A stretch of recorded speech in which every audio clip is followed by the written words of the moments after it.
talk to you this morning about these three P's I found in this passage. I want to talk about these three P's I found in this passage. You may be seated. Hallelujah. David, in his old age now, is writing the 25th Psalm.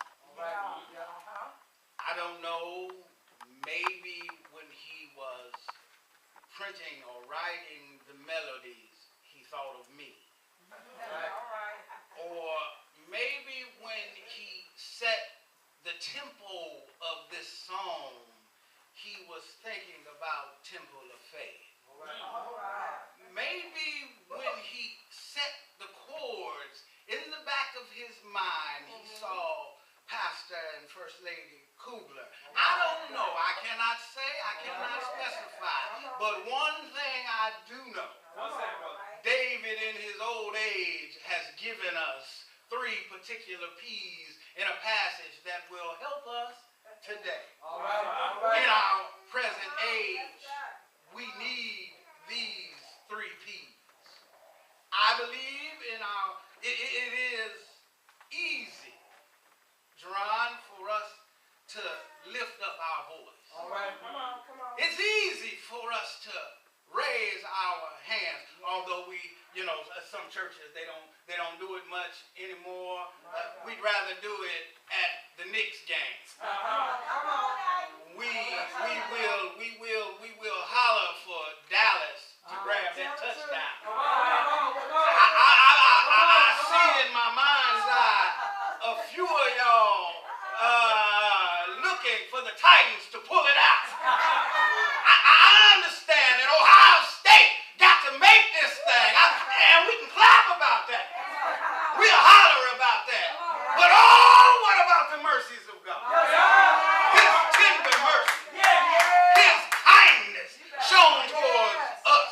David, this morning wanted, in this particular passage, as we peruse this way, he wanted to lift up more than his voice.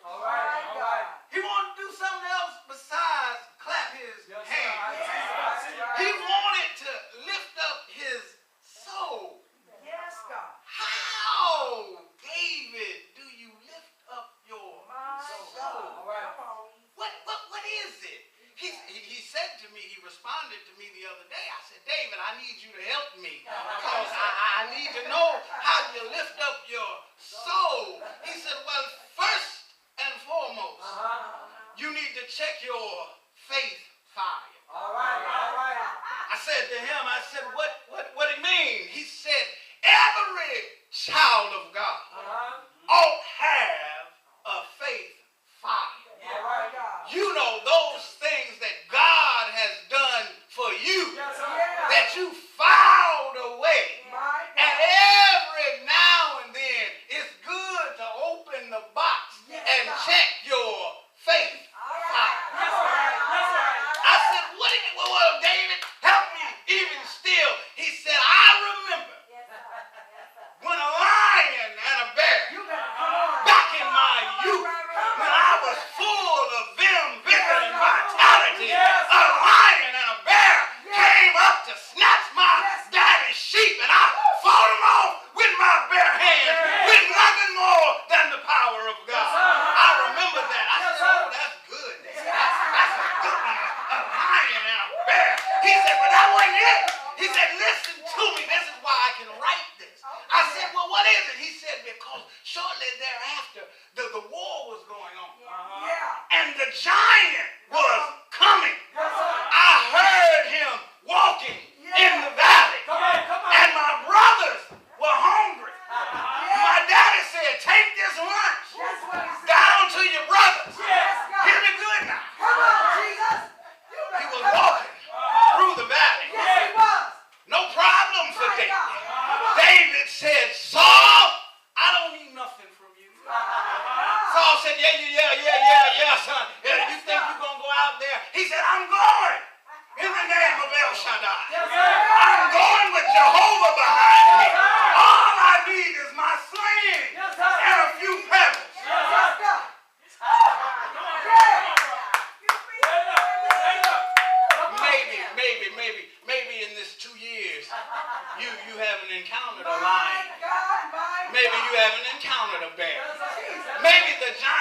hasn't roared through the valley. Maybe you don't need that. Come on, Pastor. Yes, So I said, well, what is this thing?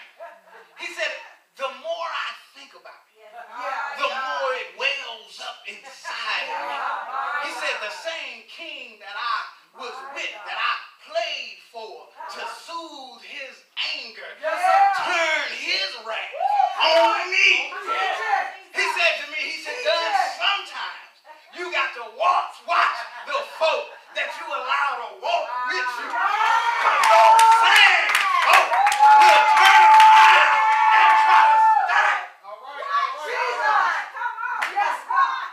So I said, okay, I got it, David, I got it now. He said, no, you don't understand.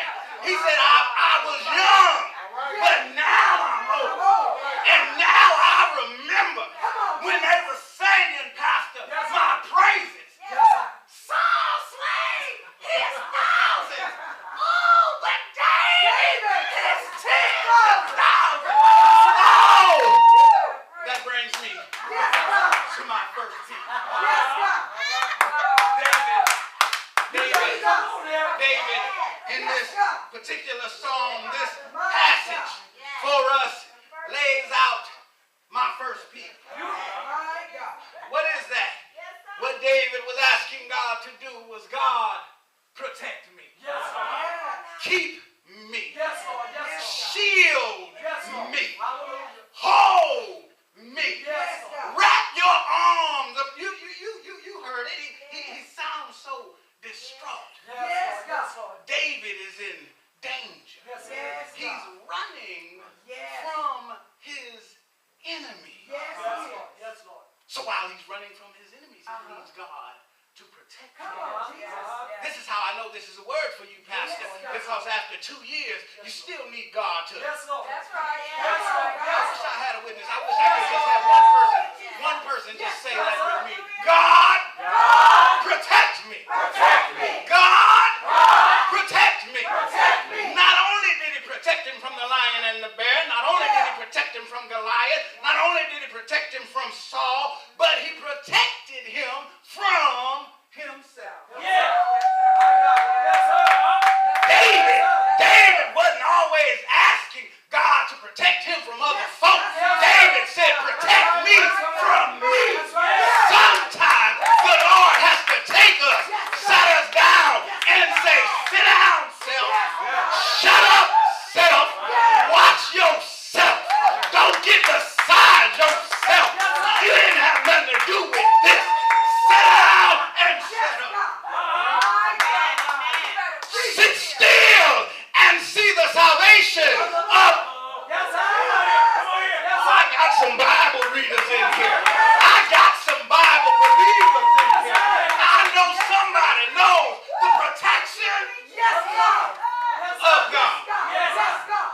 Not only that, I said, David, that was good. I'm ready now. I got this thing.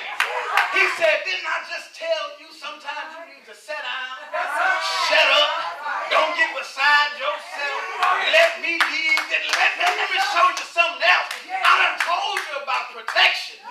But here's what I need you to understand. I wasn't always good, see. I said, well, what you mean? He said, I had a little woman issue. I was a king. This is how I needed protection from myself. I was on my balcony, meddling in somebody else's business.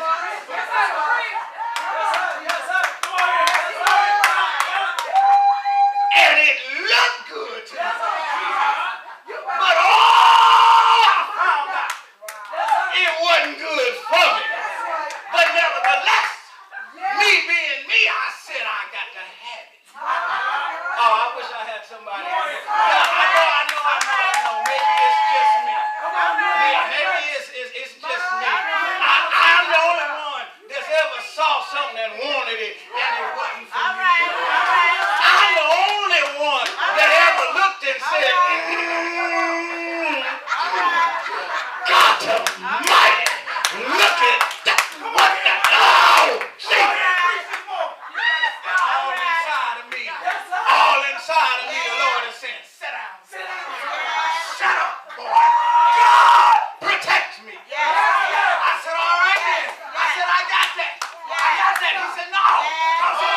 protection of me, he had to shield me from my own family. Not only were my enemies after me, not only did Saul come after me, but my own son, my own flesh. Maybe you haven't experienced somebody so close to you. You done failed all their life. Clothed them the best you could. Reared them in the fear and admonition of God. And all of a sudden,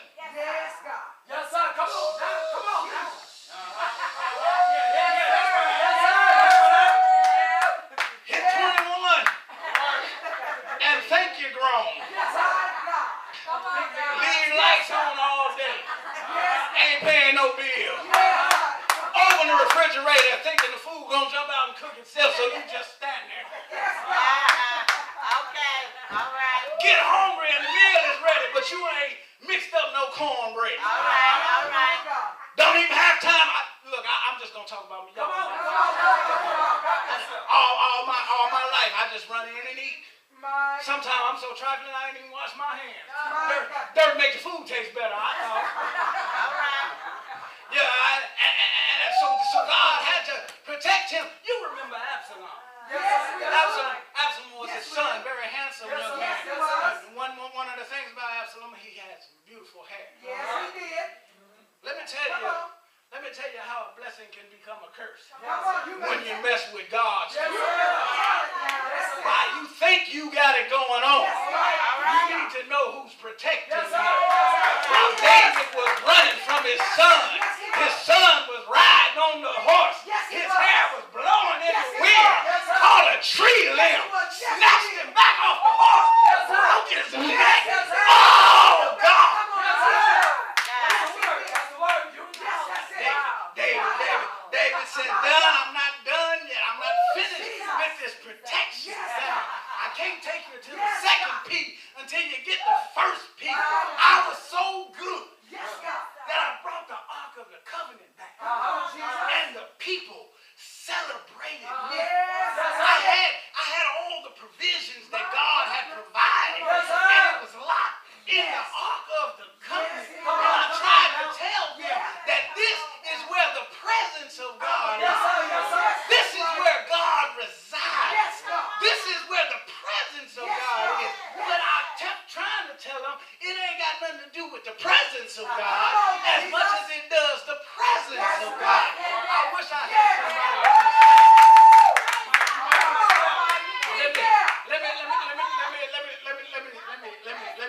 Let me say it like this.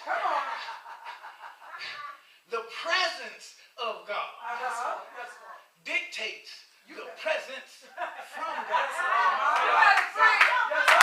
presence of God dictates the presence from God.